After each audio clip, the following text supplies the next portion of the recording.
Hello करो।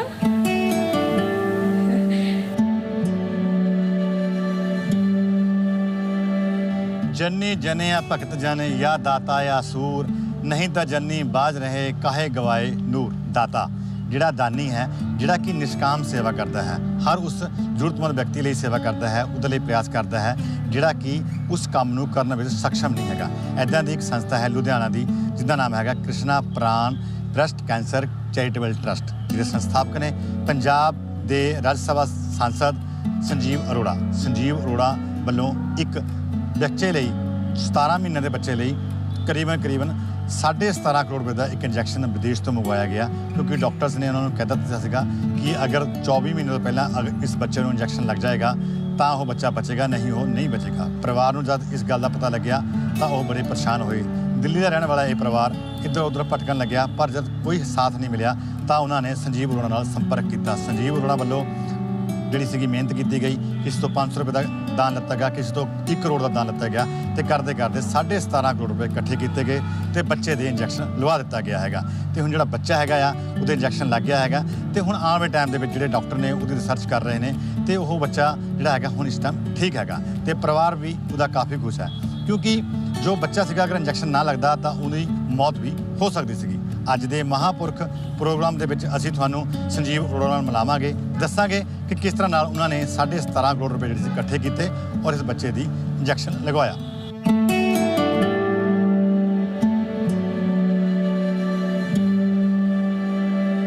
ਮੈਂ Sanjeev Arora ji, member parliament ਰਾਜ ਸਭਾ ਪੰਜਾਬ ਤੋਂ। ਮੈਂ ਜੰਮਿਆ ਪਲਿਆ ਲੁਧਿਆਣੇ ਆ, ਤੇ ਲੁਧਿਆਣੇ ਮੈਂ ਆਪਣੀ ਗ੍ਰੈਜੂਏਸ਼ਨ ਕੀਤੀ ਹੈ ਗਵਰਨਮੈਂਟ ਕਾਲਜ ਫॉर ਬॉयਜ਼ ਚੋਂ। ਔਰ ਮੇਰੇ ਜਿਹੜੀ ਫੈਮਿਲੀ ਹੈ ਇਹ ਆਲਵੇਜ਼ ਬਿਜ਼ਨਸ 'ਚ ਰਹੀ ਹੈ। ਸਾਡੀਆਂ ਇੰਡਸਟਰੀਆਂ ਰਹੀਆਂ, ਘਿਓ ਮਿਲ ਵੀ ਰਹੀ, ਰੋਲਰ ਫਲੋਰ ਮਿਲਸ ਰਹੀਆਂ, ਅਤੇ ਅਸੀਂ ਐਕਸਪੋਰਟ ਬਿਜ਼ਨਸ 'ਚ ਵੀ ਸੀਗੇ। ਹੁਣ ਸਾਡਾ ਜ਼ਿਆਦਾ ਕੰਮ ਰੀਅਲ estate 'ਚ ਹੈ, ਔਰ ਅਪੈਰਲ ਬ੍ਰਾਂਡ ਹੈ ਜਿਹੜਾ ਕਿ ਮੇਰੇ ਬੱਚੇ ਚਲਾਉਂਦੇ ਆ, ਉਹ ਦਿੱਲੀ ਤੋਂ ਚਲਾਉਂਦੇ ਆ, ਔਰ ਮੇਰਾ ਜਿਹੜਾ ਰੀਅਲ estate ਦਾ ਕੰਮ ਹੈ ਉਹ ਜ਼ਿਆਦਾ ਸਾਡਾ ਪੰਜਾਬ 'ਚ ਹੈ। ਇਹ ਜਿਹੜੀ ਅਸੀਂ ਚੈਰੀਟੇਬਲ ਟਰਸਟ ਬਣਾਈ ਹੈ, ਕ੍ਰਿਸ਼ਨਾ ਪ੍ਰਾਣ ਬ੍ਰੈਸਟ ਕੈਂਸਰ ਚੈਰੀਟੇਬਲ ਟਰਸਟ, ਇਹ ਮੈਂ ਆਪਣੇ ਮਦਰ ਦੇ ਨਾਮ 'ਤੇ ਬਣਾਈ ਸੀ। ਉਹਨਾਂ ਦੀ ਡੈਥ 2004 'ਚ ਹੋਈ ਸੀ। ਉਹਨਾਂ ਦੀ ਟਰੀਟਮੈਂਟ ਅਮਰੀਕਾ 'ਚ ਹੋ ਰਹੀ ਸੀ, ਪਰ ਅਸੀਂ ਉਹਨਾਂ ਨੂੰ ਬਚਾ ਨਹੀਂ ਸਕੇ। ਇਹ ਜਿਹੜੀ ਚੈਰੀਟੇਬਲ ਟਰਸਟ ਹੈ ਇਹ ਸਾਡੇ ਆਪਣੇ ਫੰਡਸ ਤੋਂ ਹੀ ਚੱਲਦੀਆਂ। ਹੁਣ ਕੁਛ ਦੇਰ ਤੋਂ ਮੇਰੇ ਫਰੈਂਡਸ ਨੇ, ਹੋਰ ਇੰਡਸਟਰੀਲਿਸਟ ਨੇ ਇਹਦੇ 'ਚ ਕੰਟਰੀਬਿਊਸ਼ਨ ਕਰਨੀ ਚਾਲੂ ਕੀਤੀ, ਬਟ ਸੋਲ ਪਰਪਸ ਇਹਦਾ ਇਹ ਹੈ, ਇੱਕ ਤਾਂ ਬ੍ਰੈਸਟ ਕੈਂਸਰ ਦੀ ਅਵੇਅਰਨੈਸ ਕਰਨੀ ਕਿ ਜੇ ਇਹ ਅਰਲੀ ਡਿਟੈਕਟ ਹੋ ਜਾਏ ਤਾਂ 100% ਕਿਉਰ ਹੋ ਜਾਂਦੀ। ਦੇਖੋ, ਤੁਹਾਨੂੰ ਬਲੱਡ ਪ੍ਰੈਸ਼ਰ ਹੋ ਜਾਏ ਸਾਰੀ ਉਮਰ ਆਲਮੋਸਟ ਦਵਾਈ ਖਾਣੀ ਪੈਂਦੀ ਹੈ, ਤੁਹਾਨੂੰ ਡਾਇਬਟੀਜ਼ ਹੋ ਜਾਏ ਸਾਰੀ ਉਮਰ ਦਵਾਈ ਖਾਣੀ ਪੈਂਦੀ ਹੈ, ਪਰ ਜੇ ਤੁਹਾਨੂੰ ਕੈਂਸਰ ਅਰਲੀ ਡਿਟੈਕਟ ਹੋ ਜਾਏ ਔਰ ਇਹਦਾ ਇਲਾਜ ਹੋ ਜਾਏ, ਇੱਕ ਛੋਟੀ ਤੋਂ ਛੋਟੀ ਗੋਲੀ ਵੀ ਖਾਣ ਦੀ ਲੋੜ ਨਹੀਂ। ਸੋ ਇਹ ਨਾਮ ਹੀ ਕੈਂਸਰ ਦਾ ਮਾੜਾ ਹੈ, ਇਹਦੇ ਇਲਾਜ ਬੜੇ ਹੈ। ਔਰ ਲੋਕਾਂ ਨੂੰ ਟਾਈਮ ਤੋਂ ਟਾਈਮ ਡਿਪੈਂਡਿੰਗ ਅਪੋਨ ਕਿ ਜੇ ਤੁਸੀਂ ਵੂਮੈਨ ਹੋ ਤਾਂ ਤੁਹਾਨੂੰ ਕਿਹੜੇ ਤਰ੍ਹਾਂ ਦੇ ਕੈਂਸਰ ਹੋ ਸਕਦੇ, ਬ੍ਰੈਸਟ ਹੋ ਸਕਦਾ, ਓਵਰੀ ਹੋ ਸਕਦਾ, ਆਪਣੇ ਟੈਸਟ ਕਰਾਉਂਦੇ ਰਹਿਣਾ ਚਾਹੀਦਾ। ਅਤੇ ਮੈਨਸ ਨੂੰ ਪ੍ਰੋਸਟੇਟ, ਇਹ ਹੋਰ ਵੀ ਕਈ ਤਰੀਕੇ ਦੇ ਕੈਂਸਰ ਹੈ, ਬਟ ਹੈਲਥ ਚੈੱਕਅਪ ਰੈਗੂਲਰ ਬੜਾ ਜ਼ਰੂਰੀ ਹੈ ਆਪਣੀ ਲਾਈਫ ਸਟਾਈਲ ਮੇਨਟੇਨ ਕਰਨ ਦਾ। ਔਰ ਜੇ ਅਰਲੀ ਕਿਤੇ ਡਿਟੈਕਟ ਹੋ ਜਾਏ ਤਾਂ ਬੰਦਾ 100% ਠੀਕ ਹੋ ਜਾਂਦਾ।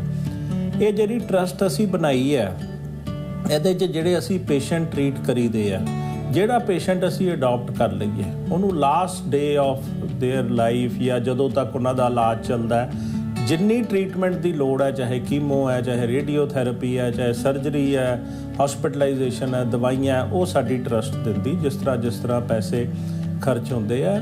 ਔਰ ਜਿਹੜੇ ਅਸੀਂ ਪੈਸੇ ਦਿੰਦੇ ਆ ਸਿੱਧਾ ਹਸਪੀਟਲ ਨੂੰ ਇਹ ਟਰਸਟ ਰਾਹੀਂ ਜਾਂਦਾ। ਸਾਡੀ ਟਰਸਟ CSR ਨਾਲ ਵੀ ਰਜਿਸਟਰਡ ਹੈ, ਇਨਕਮ ਟੈਕਸ ਦੀ ਐਗਜ਼ੈਂਪਸ਼ਨ ਨਾਲ ਵੀ ਰਜਿਸਟਰਡ ਹੈ। ਔਰ ਅੱਜ ਤੱਕ ਅਸੀਂ ਕੋਈ 250 ਪੇਸ਼ੈਂਟ ਇਹਦੇ ਵਿੱਚ ਟਰੀਟ ਕਰ ਚੁੱਕੇ ਹਾਂ, ਜਿਹਦਾ ਕਿ ਫੁੱਲ ਇੱਕ ਪੇਸ਼ੈਂਟ ਦੇ ਉੱਤੇ ਜਿਹੜਾ ਖਰਚਾ ਹੈਗਾ, ਡਿਪੈਂਡਿੰਗ ਅਪੋਨ ਕਿ ਉਹਦਾ ਕੀ ਹਾਲਾਤ ਹੈ, 10 ਲੱਖ ਤੋਂ ਲੈ ਕੇ 15-20 ਲੱਖ ਤੱਕ ਆ ਜਾਂਦਾ। ਕਈਆਂ 'ਚ ਜ਼ਿਆਦਾ ਵੀ ਆ ਜਾਂਦਾ, ਕਈਆਂ 'ਚ ਘੱਟ ਵੀ ਆ ਜਾਂਦਾ। ਪਰ ਇਹ ਜਿਹੜੀ ਟਰਸਟ ਹੈ ਜ਼ਿਆਦਾ DMC ਵਿੱਚ ਸਾਡੇ, ਮੈਂ DMC ਦੇ ਗਵਰਨਿੰਗ ਬੋਰਡ 'ਤੇ ਵੀ ਹਾਂ ਅੱਜ ਤੋਂ 25-30 ਸਾਲ ਹੋ ਗਏ। ਹੁਣ ਮੈਂ ਰੀਸੈਂਟਲੀ ਵਾਈਸ ਪ੍ਰੈਜ਼ੀਡੈਂਟ ਵੀ ਮੈਨੂੰ ਬਣਾਇਆ ਗਿਆ DMC ਦਾ, ਤੇ ਉਹਦੇ ਵਿੱਚ ਕੀ ਹੈ ਕਿ 3 ਬੰਦਿਆਂ ਦੀ ਅਸੀਂ ਕਮੇਟੀ ਬਣਾਈ ਹੈ। ਜੇ ਉਹ ਅਪਰੂਵ ਕਰ ਦਿੰਦੇ ਕਿ ਠੀਕ ਆ, ਅਸੀਂ ਸਿਰਫ ਇੱਕ ਐਫੀਡੈਵਿਟ ਲਈਦਾ ਗਰੀਬ ਬੰਦੇ ਕੋਲ ਕਿ ਮੈਂ ਅਫੋਰਡ ਨਹੀਂ ਕਰ ਸਕਦਾ ਟਰੀਟਮੈਂਟ, ਅਸੀਂ ਕਰ ਦੇਈਏ। ਅਸੀਂ ਉਹਨਾਂ ਦਾ ਘਰ ਨਹੀਂ ਚੈੱਕ ਕਰਨ ਜਾਈਦਾ, ਅਸੀਂ ਕੁਛ ਨਹੀਂ ਕਰੀਦਾ। ਇਹ ਸਾਰਾ ਕੁਛ ਅਸੀਂ ਕਰਦੇ ਹਾਂ ਆਪਣੀ ਚੈਰੀਟੇਬਲ ਟਰਸਟ 'ਚ। हेलो करो। यही है वो जिसे 18 करोड़ का इंजेक्शन लगा।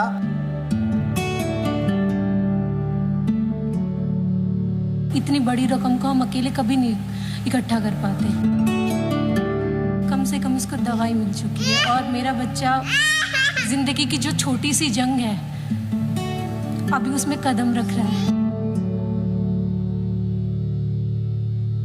जब पता लगा कि इसका जो दवा है वो 17.5 करोड़ 18 करोड़ के आसपास की, तो अब मिडिल क्लास फैमिली है हम लोग, तो इतना तो हम बिल्कुल भी अफोर्ड नहीं कर सकते थे।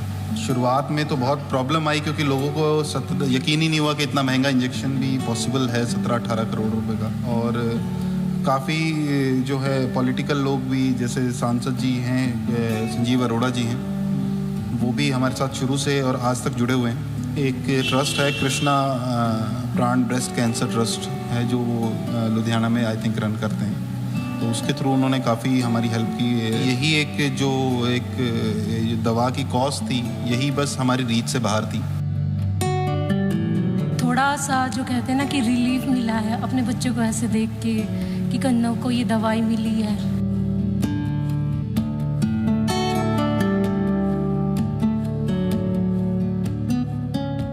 ਸੰਸਾਰ ਵਿੱਚ ਕਿਤੇ ਵੀ ਕੋਈ ਭਲਾਈ ਦਾ ਕੰਮ ਹੋਵੇ ਤਾਂ ਪੰਜਾਬੀ ਪਹਿਲਾਂ ਅੱਗੇ ਆਉਂਦੇ ਨੇ, ਤੇ ਇਸ ਤਰ੍ਹਾਂ ਦੇ ਇੱਕ ਮਹਾਂਪੁਰਖ ਨੇ ਸੰਜੀਵ ਅਰੋੜਾ, ਜਿਹੜੇ ਕਿ ਪੰਜਾਬ ਤੋਂ ਰਾਜ ਸਭਾ ਦੇ ਮੈਂਬਰ ਨੇ, ਤੇ ਉਹਨਾਂ ਨੇ ਇੱਕ ਸੰਸਥਾ ਬਣਾਈ ਹੈ ਆਪਣੇ ਮਾਤਾ ਪਿਤਾ ਦੇ ਨਾਂ ਤੇ, ਕ੍ਰਿਸ਼ਨਾ ਪ੍ਰਾਣ ਕੈਂਸਰ ਚੈਰੀਟੇਬਲ ਟਰਸਟ ਲੁਧਿਆਣਾ, ਜਿਹੜੇ ਕਿ ਅੱਜ ਕੱਲ੍ਹ ਬਹੁਤ ਚਰਚਾ 'ਚ ਨੇ ਕਿਉਂਕਿ ਇੱਕ 17 ਮਹੀਨੇ ਦੇ ਬੱਚੇ ਨੂੰ ਬਿਮਾਰੀ ਸੀ ਨਾਮੁਰਾਦ, ਉਸ ਦੀ ਬਿਮਾਰੀ ਦਾ ਇਲਾਜ 17.5 ਕਰੋੜ ਦੇ ਇੰਜੈਕਸ਼ਨ ਨਾਲ ਉਹਨਾਂ ਨੇ ਕਰਵਾਇਆ ਹੈ। ਤੇ ਅੱਜ ਅਸੀਂ ਉਹਨਾਂ ਨਾਲ ਗੱਲ ਕਰਾਂਗੇ ਕਿ ਇਹ ਕਿਸ ਤਰ੍ਹਾਂ ਉਹਨਾਂ ਨੇ ਜਿਹੜਾ ਸੀਗਾ ਇੰਜੈਕਸ਼ਨ ਮੰਗਵਾਇਆ ਤੇ ਕਿਸ ਤਰ੍ਹਾਂ ਇਹਦੇ ਵਾਸਤੇ ਪੈਸੇ ਇਕੱਠੇ ਕੀਤੇ। ਅਰੋੜਾ ਜੀ, ਤੁਹਾਡਾ ਅੱਜ ਦੇ ਮਹਾਂਪੁਰਖ ਪ੍ਰੋਗਰਾਮ ਵਿੱਚ ਬਹੁਤ ਬਹੁਤ ਸਵਾਗਤ ਹੈ। ਸਾਰਿਆਂ ਨੂੰ ਸਤਿ ਸ੍ਰੀ ਅਕਾਲ ਮੇਰਾ, ਔਰ ਥੈਂਕ ਯੂ ਕਿ ਤੁਸੀਂ ਮੈਨੂੰ ਬੁਲਾਇਆ, ਔਰ ਇਹਦੇ ਵਿੱਚ ਜਿਹੜਾ ਇਹ ਚੰਗਾ ਕੰਮ ਹੈ ਤਾਂ ਕਿ ਵੱਧ ਤੋਂ ਵੱਧ ਲੋਕਾਂ ਨੂੰ ਪਤਾ ਚੱਲੇ ਇਸ ਬਿਮਾਰੀ ਬਾਰੇ। ਸਰ, ਕਿਸ ਤਰ੍ਹਾਂ ਇਹ ਸੰਭਵ ਹੋਇਆ ਕਿ ਤੁਸੀਂ ਇੱਕ ਬੱਚੇ ਵਾਸਤੇ 17.5 ਕਰੋੜ ਰੁਪਏ ਦਾ ਇੱਕ ਇੰਜੈਕਸ਼ਨ ਮੰਗਵਾਇਆ? ਇਹ ਇਸ ਤਰ੍ਹਾਂ ਹੈ ਜੀ, ਇਹ ਸਾਡੇ ਰਾਜ ਸਭਾ ਵਿੱਚ ਜਿਹੜੇ ਸਾਡੇ ਲੀਡਰ ਹੈਗੇ ਆ ਸੰਜੇ ਸਿੰਘ ਜੀ, ਮੈਂਬਰ ਪਾਰਲੀਮੈਂਟ, ਉਹਨਾਂ ਨੇ ਮੈਨੂੰ ਮਿਲਾਇਆ ਕਿ ਜੀ ਕੁਝ ਪੈਸੇ ਇਕੱਠੇ ਕਰ ਚੁੱਕੇ ਆ, ਬਾਕੀ ਪੈਸੇ ਇਕੱਠੇ ਕਰਨੇ। 17.5 ਕਰੋੜ ਰੁਪਏ ਦੀ ਡੋਜ਼ ਹੈ। ਨੋਵਾਰਟਿਸ ਇੱਕ ਦਵਾਈਆਂ ਦੀ ਹੈਗੀ ਕੰਪਨੀ, ਬੜੀ ਮਸ਼ਹੂਰ ਹੈ, ਸਵੀਡਨ ਦੀ ਕੰਪਨੀ ਹੈ, ਪਰ ਇਹਨਾਂ ਦੀ ਮੈਨੂਫੈਕਚਰਿੰਗ ਵਰਲਡ ਓਵਰ ਹੈ, ਅਮਰੀਕਾ ਵੀ ਹੈ, ਡਬਲਿਨ ਵੀ ਹੈ, ਹੋਰ ਜਗ੍ਹਾ। ਇਹ ਦਵਾਈ ਅਮਰੀਕਾ ਤੋਂ ਆਉਂਦੀ ਹੈ। ਇਹ ਜਿਹੜੀ ਦਵਾਈ ਹੈ ਇਹ 24 ਮਹੀਨੇ ਤੱਕ ਲੱਗਣੀ ਹੁੰਦੀ ਬੱਚੇ ਨੂੰ। ਜੇ 24 ਮਹੀਨੇ ਤੋਂ ਬਾਅਦ ਇਹ ਬੱਚੇ ਨੂੰ ਲੱਗੇ ਤਾਂ ਅਸਰ ਨਹੀਂ ਕਰਦੀ। ਅਤੇ ਬੱਚਾ ਜਦੋਂ ਇਹਨਾਂ ਨੇ ਮੈਨੂੰ ਦੱਸਿਆ ਉਦੋਂ ਇਹ 13 ਮਹੀਨੇ ਦਾ ਬੱਚਾ ਆਲਰੇਡੀ ਸੀਗਾ, ਅਤੇ ਇਹਨੂੰ ਲੱਗੇ ਵੀ 5-6 ਮਹੀਨੇ ਹੋ ਗਏ ਸੀ। ਕੁਝ ਪੈਸੇ ਇਹਨੇ ਇਕੱਠੇ ਕਰ ਲਏ ਸੀ ਕਲਾਊਡ ਫੰਡਿੰਗ ਤੋਂ ਇੰਪੈਕਟ ਗਰੁੱਪ ਵਿੱਚ, ਅਤੇ ਬਾਕੀ ਗੈਪ ਬਹੁਤ ਵੱਡਾ ਸੀ।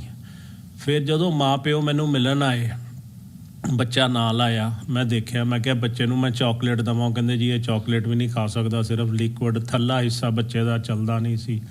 ਫਿਰ ਮੈਂ 2-4 ਚੀਜ਼ਾਂ ਸਿਰਫ ਇਹਨਾਂ ਨੂੰ ਪੁੱਛੀਆਂ ਕਿ ਜਿੰਨਿਆਂ ਨੂੰ ਇਹ ਅੱਜ ਤੱਕ ਲੱਗਿਆ ਉਹਦੇ 'ਚ ਸਕਸੈਸ ਰੇਟ ਕੀ ਆ। ਫਿਰ ਮੈਨੂੰ ਪਤਾ ਚੱਲਿਆ ਕਿ 1-2 ਬੱਚਿਆਂ ਨੂੰ ਛੱਡ ਕੇ ਬਾਕੀ ਸਾਰੇ ਬੱਚੇ ਠੀਕ ਹੋ ਗਏ ਆ ਜਿਹਨੂੰ ਇਹ ਲੱਗਿਆ। ਇਹ ਜੀਨ ਥੈਰੇਪੀ ਹੈ, ਕਿਉਂਕਿ ਇਹ ਜੀਨ 'ਚ ਹੀ ਨੁਕਸ ਹੁੰਦਾ, ਮਾਂ ਪਿਓ ਦੇ ਜੀਨ 'ਚ ਕੋਈ ਨੁਕਸ ਹੁੰਦਾ, ਉਹਦੇ ਕਰਕੇ ਬੱਚੇ ਨੂੰ ਇਹ ਪ੍ਰੋਬਲਮ ਆਉਂਦੀ ਆ।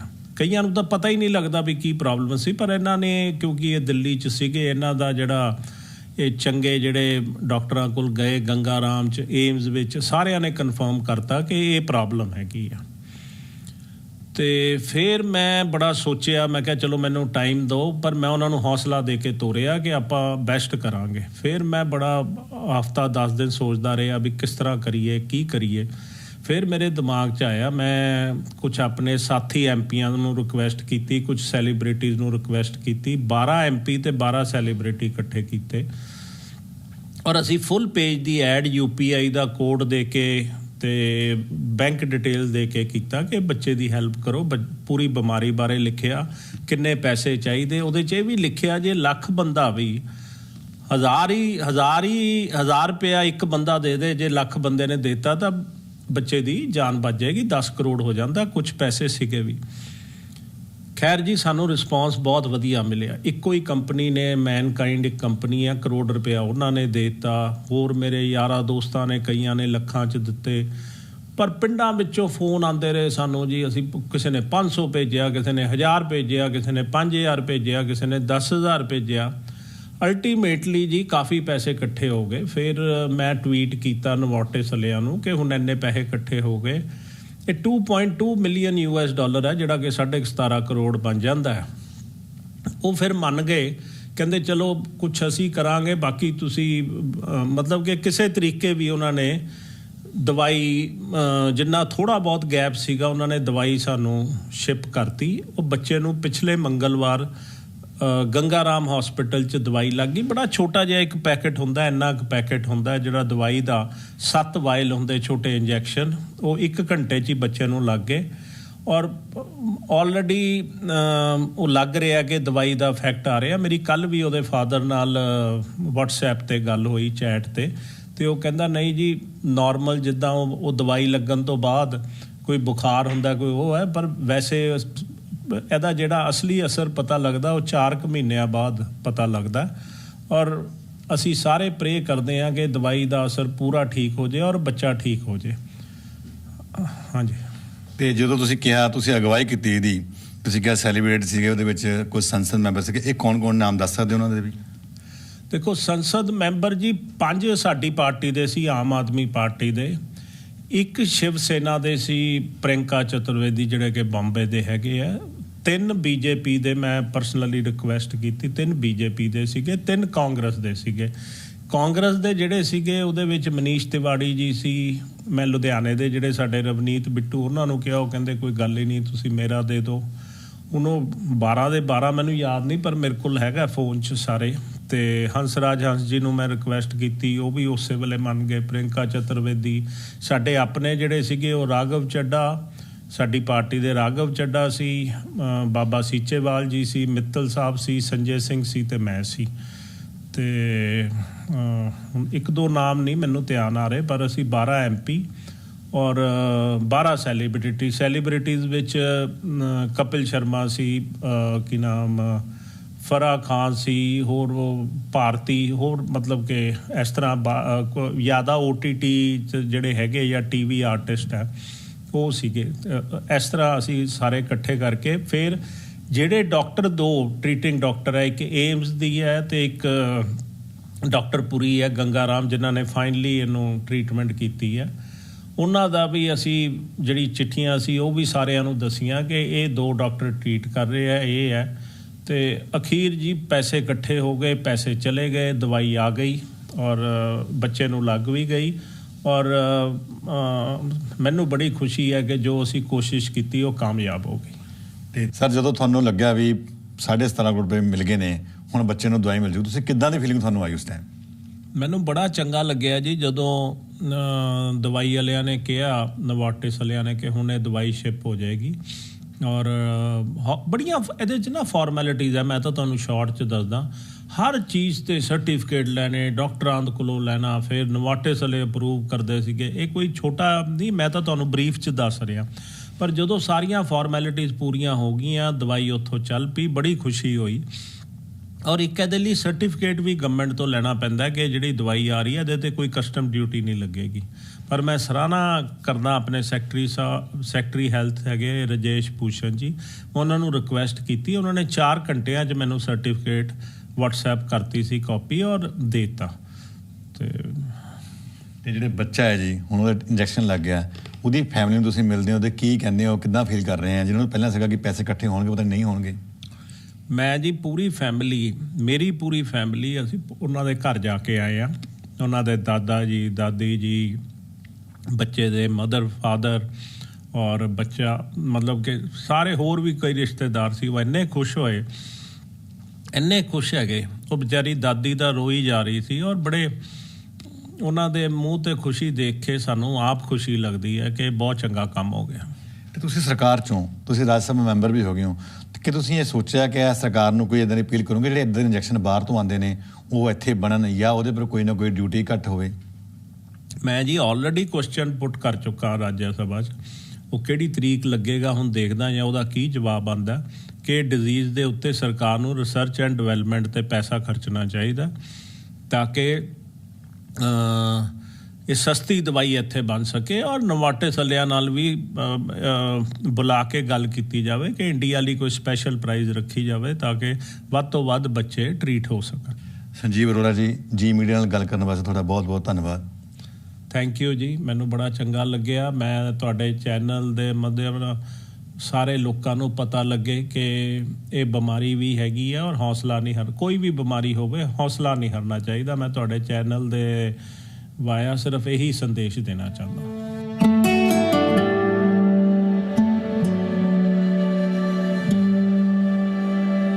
इस वक्त मैं मौजूद हूँ कनौ के घर पर। कनौ वही बच्चा है जो 13 से 14 महीने का है और जिसे 18 करोड़ का इंजेक्शन लगा है। अब हालांकि वो स्वस्थ है, ठीक है और जो पहले जान पर बनी थी अब वो नहीं है। कनौ के घर में मौजूद हूँ और उनके माता पिता और कनौ भी मेरे साथ मौजूद हैं। अमित जी कनौ के पिता और उनकी माँ गरिमा, और आप देख सकते हैं इस बच्चे को कनौ।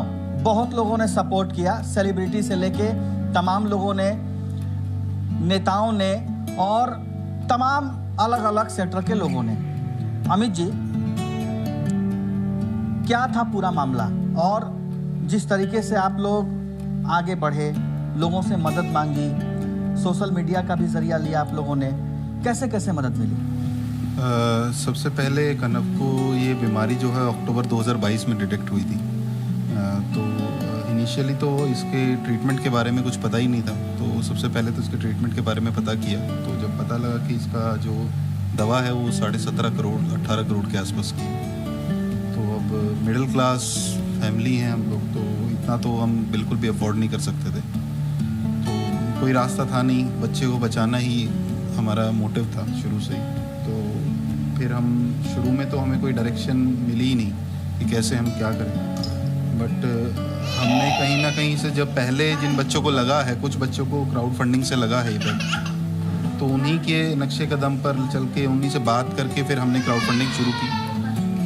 शुरुआत में तो बहुत प्रॉब्लम आई क्योंकि लोगों को यकीन ही नहीं हुआ कि इतना महंगा इंजेक्शन भी पॉसिबल है 17-18 करोड़ रुपए का। फिर उसके बाद जो है धीरे धीरे जैसे जैसे सेलिब्रिटी जुड़ते गए, जैसे जैसे और लोग जुड़ते गए, तो लोगों को भरोसा होना शुरू हुआ, तो डोनेशन भी आना इकट्ठा हुआ। फिर हम न्यूज़ चैनल के थ्रू जो है एक बार लोगों तक पहुँचे। उसके बाद से ही लोग थोड़ा सा सीरियस हुए और भी लोग जुड़े, और काफ़ी जो है पॉलिटिकल लोग भी, जैसे सांसद जी हैं संजीव अरोड़ा जी हैं, वो भी हमारे साथ शुरू से और आज तक जुड़े हुए हैं। और उन्होंने अपने एक ट्रस्ट है कृष्णा प्राण ब्रेस्ट कैंसर ट्रस्ट है, जो वो लुधियाना में आई थिंक रन करते हैं, तो उसके थ्रू उन्होंने काफ़ी हमारी हेल्प की। लगभग 1 करोड़ रुपया उन्होंने हमें रेज़ करवाया था उसके थ्रू। और उसके बाद भी जो भी मेडिकल हेल्प चाहिए, डॉक्टर्स के उससे बात करना था, वो सब करना था, तो उस सर ने किया और हमें भी एश्योर किया कि इस जैसे और बच्चे जो भी हैं उनके लिए वो सरकार से मांग करेंगे कि हर इंसान के लिए इतना पैसा इकट्ठा करना तो पॉसिबल ही नहीं है। कुछ लकी बच्चे होते हैं जिनका रास्ता मिल जाता है, जिनके साथ कुछ लोग जुड़ जाते हैं और उनको वो दवा मिल जाती है, लेकिन बहुत सारे अनलकी बच्चे ऐसे हैं, आज भी हैं, जो बेचारे कोई पैसा इकट्ठा कर रहा है, कोई हार मान चुका है, कोई शुरू ही नहीं किया है किसी ने। तो उन बच्चों को लेकर उन्होंने काफ़ी जेनरोसिटी दिखाई। उन्होंने मुझे बोला कि इस बार के जो राज्यसभा सेशन है उसमें वो ट्राई करेंगे कि कुछ ना कुछ इसके लिए कुछ गवर्नमेंट की तरफ से हेल्प मिले, तो उसके लिए आवाज़ उठाने के लिए उन्होंने बोला भी। सांसद जी संजय सिंह जी भी ने भी बहुत सपोर्ट किया, स्टार्टिंग से ही वो भी हमारे साथ जुड़े हुए हैं और हर तरह से उन्होंने सपोर्ट किया। बाकी भी और हर पॉलिटिकल पार्टी से हमने कांटेक्ट करने की कोशिश की थी, बट हर तरह से जिस तरह से जो हेल्प कर सकता था उसने किया। अरोड़ा जी की आपको पूरी मदद मिली है उनके ट्रस्ट की तरफ से भी। शुरू में वो घर पर आए, आपसे मिले तो उन्होंने क्या कहा, आपने उनको क्या बताया, तो उन्होंने शुरू की बातचीत क्या हुई? शुरुआत में तो पहले तो मैं ही उनसे मिलने गया था, तो शुरू में तो बीमारी के बारे में उन्हें भी नहीं पता था, तो पहले बीमारी के बारे में समझाया, ट्रीटमेंट के बारे में समझाया, क्यों इतना महंगा है और क्या इसका बाद में इसका रिज़ल्ट रहता है, वो सब दिखाया उनको। फिर उन्होंने अपने तरफ से जो भी वेरिफिकेशन करनी थी वो सब की, क्योंकि अब इतना बड़ा केस है तो ऑब्वियसली वेरिफिकेशन करना बनता है। तो उसके बाद फिर उन्होंने एक्टिवली हेल्प करना स्टार्ट किया। उन्होंने मुझे लोगों तक पहुंचाने की कोशिश की, न्यूज़ चैनल्स के through, paper media, print media के थ्रू। तो तब भी लोगों का काफ़ी कंसर्न थे, और उसके बाद भी जब दवा लगी है उसके बाद भी सर अपने परिवार के साथ यहाँ आए थे और बच्चे को आशीर्वाद भी दिया, और हमें ये भी एश्योर किया कि इस जैसे अनेकों जो बच्चे हैं उनके लिए वो ज़रूर कुछ ना कुछ करेंगे। ठीक है, तो कनव की मम्मी भी हैं साथ में, गरिमा जी। गरिमा जी, अब बच्चा आपका स्वस्थ है, बहुत भागा दौड़ी हुई होगी, बहुत टेंशन हुई होगी, 18 करोड़ कैसे मिलेगा, इंजेक्शन कैसे आएगा, बीमारी जो हुई उसके बारे में किसी को पता नहीं, नई बीमारी थी, बच्चा 14 से 15 महीने का, क्या चल रहा था उस वक्त और अब की क्या स्थिति है? एक थोड़ा सा जो कहते हैं ना कि रिलीफ मिला है अपने बच्चों को ऐसे देख के कि कन्नव को ये दवाई मिली है। सबका तहे दिल से शुक्रिया जिसने भी कन्नव को सपोर्ट किया है, हम सब के आभारी रहेंगे, क्योंकि इतनी बड़ी रकम को हम अकेले कभी नहीं इकट्ठा कर पाते। और जैसे कन्नव की अभी दवाई लगने के बाद अभी इसको 4 या 5 ही दिन हुए हैं, अभी डॉक्टर ने भी बोला है कि धीरे धीरे इम्प्रूवमेंट होगा, अभी एकदम से इसको इम्प्रूवमेंट, लेकिन हाँ एक वो रिलीफ है कि कम से कम इसको दवाई मिल चुकी है और मेरा बच्चा जिंदगी की जो छोटी सी जंग है अभी उसमें कदम रख रहा है। अभी पहले क्या दिक्कत होती थी और अब जैसे आप, क्योंकि बच्चा आपके पास रहता है, तो अब क्या लग रहा है, इम्प्रूवमेंट क्या है? देखिए इम्प्रूवमेंट तो एकदम से नहीं कह सकते इस दवाई का, क्योंकि डॉक्टर ने भी बोला है कि आपको जो रिजल्ट है, जो हल्का फुल्का भी रिजल्ट है, वो 2.5 या 3 महीने में दिखना स्टार्ट होगा। प्रॉब्लम क्या होती थी, मतलब एक जानकारी के लिए? सर जो इसकी मसल्स हैं वो बहुत ज़्यादा वीक हो गई थी और डॉक्टर का कहना था कि अगर दवाई नहीं मिली तो बच्चे का जो 2 या 2.5 साल तक ही सर्वाइव कर पाना बहुत ही मुश्किल हो जाएगा। सबसे पहले ये बैठ नहीं पाता था, सिर्फ फीडिंग पे ही था, सॉलिड वगैरह कुछ भी नहीं ले पाता था। अभी धीरे धीरे अभी इसको थोड़ा सा खाने में हल्का सा सेमी सॉलिड सब कुछ अभी देना स्टार्ट किया है इसको। बस इतना है कि दवाई मिलने के बाद धीरे धीरे इम्प्रूव हो जाएगा।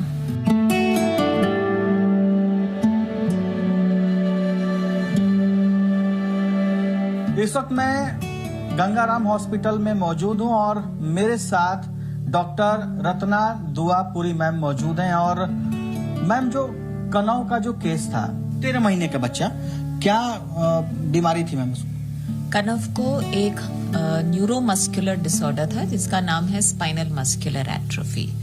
तो ये जेनेटिक बीमारी है जिसमें जो मसल्स होते हैं बच्चे के वो थोड़े से कमजोर होते हैं, तो इसमें हाथ पैर हिलाने में दिक्कत होती है, सांस लेने में दिक्कत होती है, फीडिंग की प्रॉब्लम्स होती है। तो ये एक स्पाइनल मस्कुलर एट्रोफी करके बीमारी कनव को थी। मैम, बच्चे की जिंदगी ऐसा था कि अब नहीं बचेगी, क्योंकि जो इंजेक्शंस लगने थे वो भी काफी महंगे थे। खैर वो अरेंज हुए कहीं से। उसमें उस टोटल प्रोसीजर में क्या प्रोसीजर था, अगर किसी को हो जाता है तो वो फिर कैसे अपने बच्चों को बचाए? ये जो बीमारी थी ये सिवियर बीमारी थी, तो इसमें अगर हम दवाई नहीं देते, क्योंकि मैंने बताया था कि उसके जो ब्रीदिंग के मसल्स होते हैं वो भी अफेक्ट हो जाते हैं, और क्योंकि स्वॉलोइंग के भी अफेक्ट होते हैं तो थोड़ा थोड़ा खाना लंग्स में जाके इन्फेक्शन करता है। तो जो कॉम्प्लिकेशंस होती हैं, जो ये बीमारी की मॉर्बिडिटी और मोर्टेलिटी होती है, वो रेस्पिरेटरी सिस्टम या ब्रीदिंग के सिस्टम से ही रिलेटेड होती है। तो अगर हम इन बच्चों को पूरी तरीके से केयर नहीं दें मतलब एक मल्टी डिसिप्लिनरी केयर होता है जहाँ हम मसल्स की एक्सरसाइजेस करते हैं, फीडिंग को देखते हैं कि ठीक ठाक हो रही है, नहीं तो ट्यूब से करते हैं, ब्रीदिंग की थोड़ी सी सपोर्ट चाहिए होती है वो देते हैं अगर ज़रूरत होती है। और साथ में इसकी जो स्पेसिफिक ट्रीटमेंट आई है, अलग अलग किस्म की ट्रीटमेंट्स आई हैं, मगर कनव को जीन थेरेपी मिली है ज़ोलगेंस्मा के नाम से, वो मिलने से बच्चे में इम्प्रूवमेंट आती है। अब आगे इसका जीवन कैसा रहेगा? क्या अब ये बिल्कुल सुरक्षित है, आगे कोई दिक्कत नहीं होगी? जैसे मैंने बताया, अभी ज़ोलगेंस्मा तो मिल गया है इसको, जो डेफिनेटिव ट्रीटमेंट है, मगर सपोर्टिव केयर बहुत ज़रूरी है। अगर हम जो इसकी फिजियोथेरेपी है, जो इसकी फीडिंग कंसर्न्स होती हैं, जो ब्रीदिंग के हमको मसल्स उसके लिए जो एक्सरसाइजेस करनी पड़ती है, वो सब देखते रहना पड़ेगा।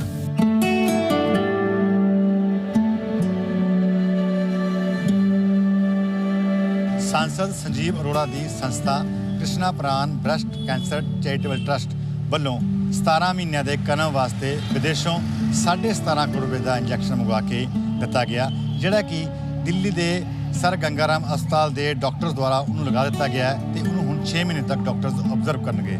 ਤੇ ਕਿਹਾ ਜਾਂਦਾ ਹੈ ਕਿ ਅਗਰ ਬੱਚੇ ਨੂੰ 2 ਸਾਲ ਤੋਂ ਪਹਿਲਾਂ ਜਾਂ 24 ਮਹੀਨਿਆਂ ਤੋਂ ਪਹਿਲਾਂ ਇੰਜੈਕਸ਼ਨ ਲਗਾ ਦਿੱਤਾ ਜਾਵੇ ਤਾਂ ਬੱਚਾ ਜਿਹੜਾ ਹੈਗਾ ਉਹ ਪੂਰੀ ਤਰ੍ਹਾਂ ਸਰਵਾਈਵ ਕਰਦਾ ਹੈ ਤੇ ਆਮ ਵਿਅਕਤੀ ਦੀ ਤਰ੍ਹਾਂ ਹੋ ਜਾਂਦਾ ਹੈਗਾ। ਤੇ ਪਰਿਵਾਰ ਵੀ ਉਹਦਾ ਹੁਣ ਬਹੁਤ ਖੁਸ਼ ਹੈ ਕਿ ਉਹਨਾਂ ਨੂੰ ਇੰਜੈਕਸ਼ਨ ਲੰਬੇ ਪ੍ਰਯਾਸਾਂ ਤੋਂ ਬਾਅਦ ਮਿਲ ਗਿਆ ਹੈਗਾ।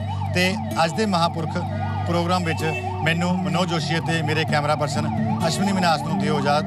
ਅਗਲੇ ਹਫਤੇ ਫਿਰ ਕਿਸੇ ਹੋਰ ਮਹਾਂਪੁਰਖ ਨਾਲ ਤੁਹਾਨੂੰ ਕਰਾਵਾਂਗੇ ਰੂਬਰੂ।